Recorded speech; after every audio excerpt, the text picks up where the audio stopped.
اب ایک بہت بڑا یونیورسل ٹروتھ آ رہا ہے.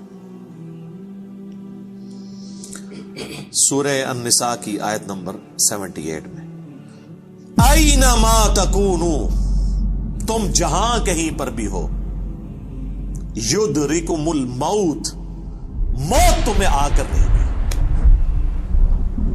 وَلَوْ كُنْتُمْ فِي بُرُوجٍ مُشَيَّدَةٍ، چاہے تم اپنے آپ کو مضبوط قلعوں میں بھی بند کر لو نا، موت وہاں بھی تمہیں آ جائے گی.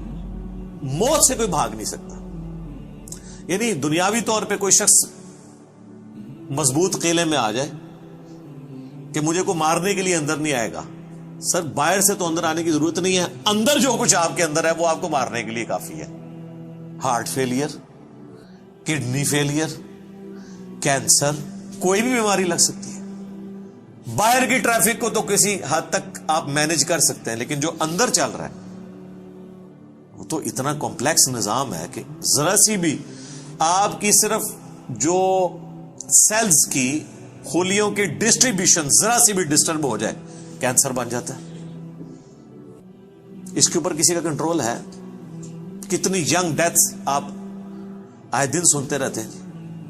25 سال کا لڑکا تھا جی، 30 سال کا لڑکا تھا جی، ہارٹ فیلئر سے مر گیا جی. یہ بھی جو عفنان بھائی بتا رہے تھے ان کے دوست، سیری کر کے سوئے اٹھے ہی نہیں ہے، 27-28 سال عمر ہے. تو وہ اللہ تعالیٰ نے ہر شخص کو جو ٹائم دیا ہے وہ، لہذا جس طرح اللہ کو ایک ماننا ضروری ہے نا، اور اس میں کوئی شک نہیں ہے ایک ایمان والے شخص کے لیے، اس طرح بالکل اس طرح یہ ماننا ضروری ہے کہ جو رات باہر ہے قبر کی وہ اندر نہیں ہے، اور جو اندر ہے وہ باہر نہیں ہو سکتی. ایک لمحے، قرآن میں کئی جگہ یہ ٹاپک ہے کہ جب موت آئے گی ایک لمحے نہ آگے ہوگی نہ پیچھے. پھر سورہ آل عمران کے کانٹیکسٹ میں تو اللہ تعالیٰ نے یہاں تک فرمایا، جب منافقین نے کہا نا کہ ہم نے اپنے بھائیوں سے کہا تھا کہ غزوہ احد میں نہ جاؤ، نہ یہ جاتے اور نہ یہ قتل ہوتے، تو اللہ تعالیٰ نے فرمایا اس طریقے سے کوئی موت ٹال سکتا ہے؟ تم لوگ بھی جو اپنے گھروں میں بیٹھے ہوئے ہو نا، اور تمہاری جان بخشی ہو گئی ہے، تم یہ سمجھ رہے ہو کہ قتال میں نہ جانے کی وجہ سے تم بچ گئے ہو. اگر تمہاری موت بھی اللہ نے مقدر کی ہوتی تو تم خود بخود اپنی مقتل گاہوں کی طرف کھینچے چلے آتے. اور اس کو سپورٹیو حدیث ہے صحیح مسلم کی، نبی علیہ السلام نے غزوہ بدر سے ایک دن پہلے زمین پہ لکیریں کھینچی تھی. کل یہاں پہ ابو جہل کی لاش پڑی ہوگی، کل یہاں پہ عتبہ کی لاش پڑی ہوئی ہوگی، اور صحابہ کرام کہتے ہیں اللہ کی قسم اگلے دن ہم نے ان کی لاشیں ایگزیکٹ انہی جگہوں پہ دیکھی. یعنی اللہ تعالیٰ نے اپنے نبی کو وحی کے ذریعے بتا دیا تھا کل یہاں پہ لاشیں پڑی ہوں گی. تو وہ اللہ نے ان کا موت کا وقت مقرر کیا ہوا تھا نا، اور نبی علیہ السلام کو بتا دیا، آپ نے اپنی امت تک وہ پیغام پہنچا دیا. یہاں پہ اگر کوئی کہتا بھی ہے نا جی کہ جی وہ جی جیڑی رات قبر ہی چاہیے وہ باہر نہیں، جیڑی باہر ہے وہ اندر نہیں ہے، یہ اکثر وہ بدماش گنڈے اور ڈان کہہ رہے ہوتے ہیں جو قاتلانہ حملے میں اپنے دوسرے جو مقابل ڈانوں سے بچ جاتے ہیں نا، تو پھر وہ کہتے ہیں اور جی جیڑی لہی ہے نا جی وہ تے پوری کرنی ہے نا جی، انج تے نہیں کو مار سکتا. پھر ساتھ یہ بھی جملہ بولیں گے کہ جی وہ جو ہے نا مارنے والے سے بچانے والا جو ہے وہ ذات بڑی ہے. او بھائی مارنے والے بھی اللہ کی ذات ہے، بچانے والی بھی اللہ کی، کوئی بڑی نکی نہیں ہے، ایک کی ذات ہے جو مارتی بھی ہے بچاتی بھی ہے. لیکن ظاہر ہے وہ اس کانٹیکسٹ میں کہہ رہے ہوتے کہ کوئی شخص کسی کو نہیں مار سکتا، تو بالکل ٹھیک ہے. اب اس کے بعد ہونا تو چاہیے اس کی بقیہ کی زندگی پھر دین کے مطابق گزرے. بقیہ یہ ہوتا ہے کہ وہ پھر 4-5 گنڈے اور اکٹھے کر کے اپنا بدلہ اتارتا ہے اپنے مخالف سے، یہ رزلٹ نکالتا ہے اس سے. حالانکہ جو یہ شخص کہہ رہا ہے کہ جی جو رات قبر میں ہے وہ باہر نہیں اور جو باہر ہے وہ اندر نہیں، اس کے بعد پھر اس کی زندگی چینج ہونی چاہیے نا، اسے اپنی موت اتنی سامنے دیکھ کے اسے اپنی آخرت کی تیاری کرنی چاہیے نا. لیکن وہ سورۃ الانعام میں ہے، اللہ تعالیٰ نے تو اس سے بھی بڑی بات کی ہے کہ جو نافرمان لوگ ہیں نا، اگر ہم انہیں دنیا میں دوبارہ بھی بھیج دینا تب بھی یہی کام کریں گے. یہ ہم نے سر خود دیکھا ہے، یہ آبزرو کیا ہے. میرے اپنے آفس کے کولیگ ایک دفعہ کراچی سے فلائٹ لے کے تو وہ آ رہے تھے اسلام آباد، تو راستے میں کافی زیادہ موسم خراب ہو گیا. تو اور آپ کو پتہ ہے جب موسم خراب ہوتا ہے تو جہاز تو پھر ایک کٹی پتنگ کی طرح ہے نا، تیز ہوا کے اندر اس کو آپ لینڈ نہیں کروا سکتے، اور اڑے گا بھی تو کتنی دیر اڑے گا، ایسی جگہ لے کے جانا پڑے گا جہاں پہ موسم ٹھیک ہو, اور ادھر پہنچنے سے پہلے اگر فیول ختم ہو گیا پھر تو جا کے وہ جنت یا جہنم میں ہی لینڈ کرے گا, دنیا میں نہیں لینڈ کر سکتا. تو وہ کہتے ہیں کہ جی بس جو لینڈنگ سے تھوڑی دیر پہلے ہی موسم خراب ہو گیا تو وہ پھر جہاز دوبارہ اٹھا لیا اس نے, پائلٹ نے, لیکن وہ جہاز قابو میں نہیں آ رہا تھا. اور آپ کو پتا ہے وہ پھر اچانک جو ہے نا کافی زیادہ گہرائی پہ وہ نیچے آتا ہے جہاز, یعنی ہوا میں اگر وہ سپوز تقریباً یہ 747 تو 10 کلومیٹر ہائٹ تک اڑتا ہے, تو وہ ایک کلومیٹر 1 سیکنڈ میں ایک دم نیچے آتا ہے. وہ جب ایک دم نیچے آتا ہے نا تو وہ ظاہر ہے کہ اگر آپ نے سیٹ بیلٹ نہیں باندھی ہوئی تو آپ جا کے تو جہاز کی چھت سے جا کے لگیں گے, تو وہ بیلٹ پہلے بندھوا لیتے ہیں. اور پھر وہ اتنی زور سے کانپتا ہے, یہ تو میں نے خود بھی چائنا کی فلائٹ میں ایئر پاکٹس آتی ہیں پاکستان سے چائنا جاتے ہوئے, اتنی زور سے کانپتا ہے وہ جہاز کہ لگتا ہے کہ وہ یہ ابھی ٹوٹ جائے گا, ٹکڑے ٹکڑے ہو جائے گا. کیونکہ وہ ویسے تو انہوں نے ظاہر ہے وہ ہمارے علماء کرام نے تو نہیں بنایا ہوا کہ ناخالص ہو, وہ یعنی بڑا صحیح ڈیزائن کیا ہوتا ہے انجینئرز نے, اور اس کے اندر پوری ایک شاک ابزارو کرنے کی صلاحیت ہوتی ہے. وہ ہلتا بھی رہنا, وہ ٹوٹتا نہیں ہے, اس میں کافی ٹرسز لگا کے لچک موجود ہوتی ہے. بہرحال پھر بھی جو بندہ اندر بیٹھا ہوا ہے اس کو تو یہ سارے لوگ تو سائنسدان تو نہیں بیٹھے ہوتے, اور لگتا ہے کہ جناب ابھی جان گئی کہ, تو وہ جناب وہ کہتے ہیں کہ جی یعنی اس طرح لوگ کلمے پڑھ رہے تھے اور جناب چیخو پکار استغفر اللہ, جیسے کہ ابھی اگر اللہ نے ان کو دوبارہ بھی دنیا میں بھیج دیا, کیونکہ اب تو ان کے آخری وقت کے قریب آیا ہوا تھا نا, وہ تو یہ کنکلوڈ کر لیا, تو یہ اب جاتے ہی جو ہے نا ادھر سے مطلب سیدھا گھر نہیں جائیں گے, یہ مسجد میں جا کے پہلے وہ سنت والے 2 نفل پڑھیں گے جو سفر سے واپسی میں پڑھے جاتے ہیں. اور جتنی بے پردہ عورتیں اتریں گی یہ اتر کے اب جا کے پردہ, یعنی وہ بلکہ یہ جہاز میں بیٹھی ہوں گی اور موبائل پہ کہیں گی کہ جی برقع جو ہے خرید کے لے کے آؤ, ادو تک میں لینا ہی نہیں جہاز تو جدو تک کہ منو کو برقع نہیں دے گا, ٹھیک ہے نا جی. اور جو ہے نا وہ نماز کا ٹائم ہوا تھا, وہ جہاز میں پہلے نماز پڑھیں گے تب نیچے اتریں گے, لیکن ایسا کوئی نہیں ہوتا. اس ٹائم چیخیں ہوتی ہیں اور لگتا ہے کہ جناب گئے کہ گئے. تو وہ کہتے ہیں خیر وہ سٹیبل ہوا, وہ سیالکوٹ لے گئے اس جہاز کو, تو وہ جب اتارا تو جناب اب لوگ چیخو پکار کر رہے ہیں جی ہمیں جہاز سے باہر نکالیں, لیکن جہاز کا تو اصول ہے, وہ کہتے ہیں نہیں جی جدھر کی سواری ہے وہی اتاریں گے, تھوڑی دیر ریسٹ کریں گے, جب موسم ٹھیک ہو تو دوبارہ اڑیں گے. اب جو موت سامنے دیکھ کے ایک بار تازہ لینڈ کیا ہو, وہ کہتا ہے جی جناب تو وہ بتا رہے تھے کہ جہاز میں جناب انہوں نے منتیں کی.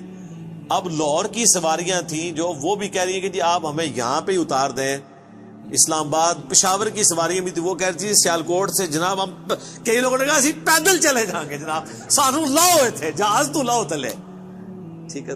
تو وہ لیکن ان کا ایک اصول ہوتا ہے, وہ انہوں نے یہ چیک کیا کہ بھی جو سیالکوٹ کے یا قریبی علاقوں ان کو تو اجازت دے دی, لیکن دور والوں کو کہا نہیں جناب آپ کو چھوڑ کے آئیں. وہ کہتے ہیں جناب مہربانی کرو سانو چھوڑ کے نہ ہو. تو اس طرح موت کا یعنی روب طاری ہوا ہوتا ہے. تو یہ یعنی بات کرنا آسان ہے, جب موت سامنے آتی ہے نا بڑے بڑے لوگ, اور یہ سورۃ النام میں جو اللہ تعالیٰ نے فرمایا نا کہ ہم انہیں دنیا میں دوبارہ بھیج دیں یہی کام کریں گے, تو یہ کرنا شروع ہو جاتے ہیں نا. میں خود اسلام آباد میں پشاور موڑ جو ہے نا G8 مرکز, اسے پشاور موڑ بھی کہتے ہیں, جس طرح G9 مرکز اسلام آباد میں اسے کراچی کمپنی کہتے ہیں. تو ادھر میں ایک دفعہ ایک ٹیکسی میں نے لی, تو وہ ٹیکسی والے سے میری ڈسکشن شروع ہوئی, تو وہ کہنے لگا جی مجھے تو اللہ تعالیٰ نے نئی زندگی دی ہے. کہتا ہے جی میں ادھر ہی کھڑا ہوا تھا تو پیچھے سے ایک بڑا ٹریلا آ کے چڑھ گیا. یہ ٹریلے آپ کو پتا کس سپیڈ پہ چل رہے ہوتے ہیں, یہ بڑے بڑے جو وہ ڈیمپرز جن کو ڈیمپر کہتے ہیں. اور کہتا ہے جی میں تو گھر والے بھی آ کے بس سارے رشتہ دار ایک کر کے مل کے جا رہے تھے. شفا انٹرنیشنل میں وہ کئی ہفتے تک وینٹیلیٹر کے اوپر رہا.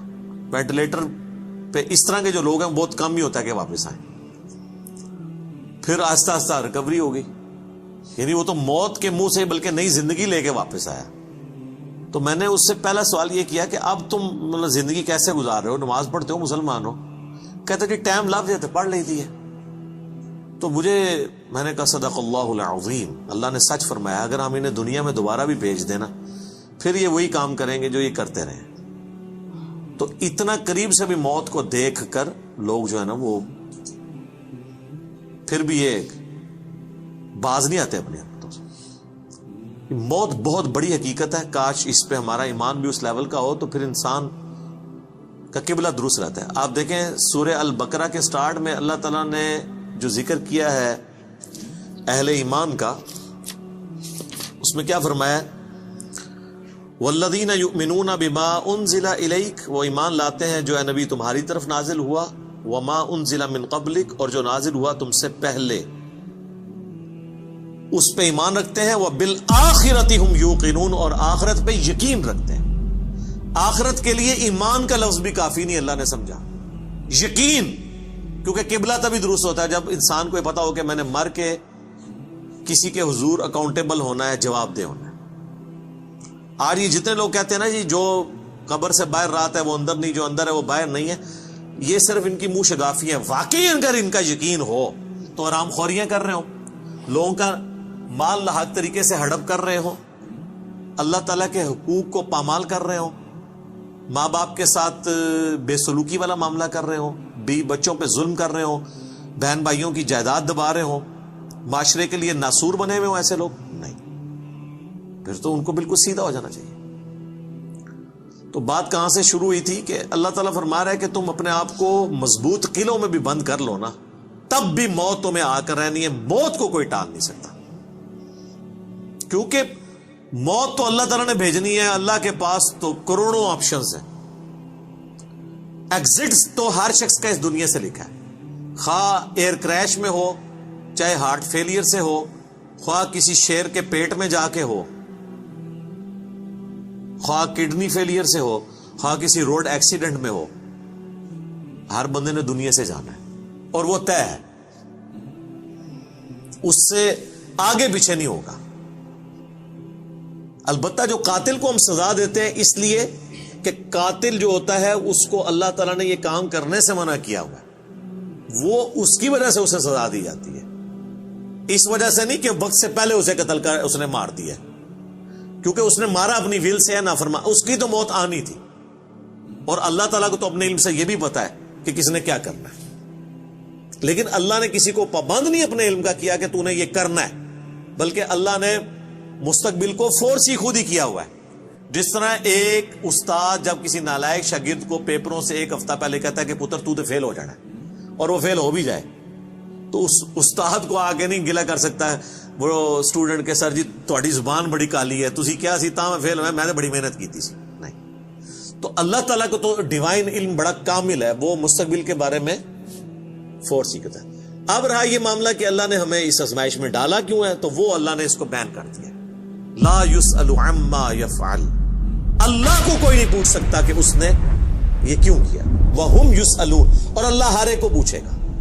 تو ابھی تو فی الوقت اللہ نے جس امتحان میں ڈالا ہے اس میں آپ نے گیون سرکمسٹانسز میں پرفارم کرنے کی کوشش کرنی. ہماری ایک اکیڈمی کے بڑے قریبی ہمارے ممبر عمر بھائی فوت ہو گئے, آلموسٹ 37 ایئرز کی ایج میں, اللہ تعالیٰ ان کی مغفرت کرے.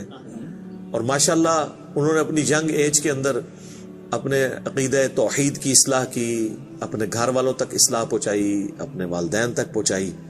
خوش قسمت ہوتے ہیں وہ لوگ جو جوانی میں خود بھی توبہ کرتے ہیں اور اپنے بوڑھے بوڑھے 70-80 سال کے ماں باپ جو روایتی دین کو, قبر پرستی کے دین کو لے کے چل رہے ہوں, بزرگ بابوں کے دین کو, ان کو بھی وہ اپنے ساتھ اس رائے حق پہ لانے میں کامیاب ہو جائیں, یہ نصیب والوں کا حصہ. تو ان میں سے ایک ہمارے وہ عمر بھائی بھی تھے, ان کا جنازہ بھی آپ کو پتہ ہے میں نے پڑھایا تھا.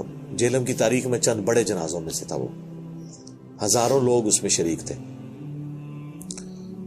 تو ان کی اچانک ڈیتھ ہوئی ہارٹ فیلئر سے. ینگ ایج میں اگر کسی کو ہارٹ اٹیک ہو تو یہ چانس ہوتے ہیں کہ اس کا ہارٹ فیل ہو جائے گا, کیونکہ ہارٹ ریئیکٹ کرتا ہے. بوڑھا بندہ پھر بھی سروائیو کر جاتا ہے. تو مجھے صحیح طرح یاد ہے کہ وہ ان کا ہارٹ فیل ہونے سے کچھ عرصہ پہلے کی بات ہے, 2017 میں جب میرے پہ پہلی دفعہ مرڈر اٹیمپٹ ہوئی 28 اکتوبر کو, اور اس میں میرا کافی خون بھی ضائع ہوا, کافی زیادہ زخم آیا, آپ لوگوں کو پتہ ہے. تو اس کے بعد میں عمر بھائی کے پاس ایک دفعہ گیا, ان کے شاپ پہ, ان کی فرنیچر کا بہت بڑا کاروبار ہے جیلم میں. تو میں نے گپ شپ شروع ہوئی تو مجھے کہتے ہیں علی بھائی میں چاہ رہا ہوں آپ کے لیے نا کوئی باڈی گارڈ رکھ دیتے ہیں. تو میں اس کی پیمنٹ کر دیا کروں گا. تو میں نے ان کو کہا کہ میرے بھائی آپ کا ابھی تک یہ یقین کامل نہیں ہوا کہ موت کو کوئی ٹال نہیں سکتا. تو پھر میں نے ان کو یہی آیات کوٹ کی تھی کہ اپنے آپ کو مضبوط، اینما تکونوا یدرککم الموت ولو کنتم فی بروج مشیدہ، تم جہاں کہیں بھی ہو موت تمہیں آ کے دبوچ لے گی، خواہ اپنے آپ کو مضبوط قلعوں میں بھی بند کر لو. تو میں نے ان کو بھی یہ بات سمجھائی. میں نے کہا میرے بھائی باہر کی ٹریفک کو تو آپ کنٹرول کر سکتے ہیں، کسی حملہ آور کو تو آپ روک سکتے ہیں، اندر جو اتنی کمپلیکس ٹریفک ہے، روزانہ میرا دل 1,00,000 دفعہ دھڑک کر 10,000 لیٹر خون پمپ کرتا ہے میری نسوں میں، اس ٹریفک کو کون کنٹرول کر سکتے ہیں؟ 25 دفعہ ڈائلیسس کرتے ہیں روزانہ میرے گردے، یہ کام کرنا چھوڑ دیں، اس کو کون کنٹرول کر سکتا ہے؟ 23,000 دفعہ آلموسٹ پھیپڑے سانس اندر کرتے ہیں، اتنی دفعہ باہر کرتے ہیں. اب تو یہ کورونا کی وجہ سے لوگوں کو پوچھے نظر ان کو سانس لینا کتنا مشکل ہو رہا ہے، ریکوری ہوتے بھی کئی مہینے لگتے ہیں. یہ سانس ہمیں خود لینا پڑ جائے نا یاد کر کے، ایک دن نہیں آپ سانس لے سکتے. 12,000 دفعہ ہماری یہ پلکیں جھپکتی ہیں، اور یہ اگر آپ کو روزانہ یوں کرنی پڑ جائے تو بس پھر آپ کوئی اور کام نہیں کریں گے، یہی کرتے رہیں گے. تو یہ سب کچھ میری مرضی کے بغیر اللہ تعالیٰ یہ سارے معاملات کو لے کے چل رہا ہوتا ہے. تو ہم باہر کی ٹریفک کو تو شاید مینج کر لیں کسی حد تک، وہ بھی کنفرم نہیں ہوتا. کئی بار روڈ ایکسیڈنٹ میں آپ دیکھتے ہیں لوگ اپنی جگہ پہ صحیح سائڈ پہ جا رہے ہوتے ہیں، مخالف سمت سے کوئی گاڑی آتی ہے، اس کا ٹائر پھٹتا ہے، وہ لڑکتی ہوئی دوسری طرف آ کے 4-5 بندے نیچے دے دیتی ہے. ان کا تو کوئی قصور نہیں ہے، وہ تو ہوتے ہی دوسری. یہ تو میں نے خود اس طرح کے ایکسیڈنٹس اپنی آنکھوں سے بھی دیکھے، تو پتہ ہی نہیں چلتا. تو باہر کی ٹریفک کو آپ کسی حد تک مینج کر لیں گے، لیکن اندر کی ٹریفک کو تو کوئی بھی نہیں کر سکتا.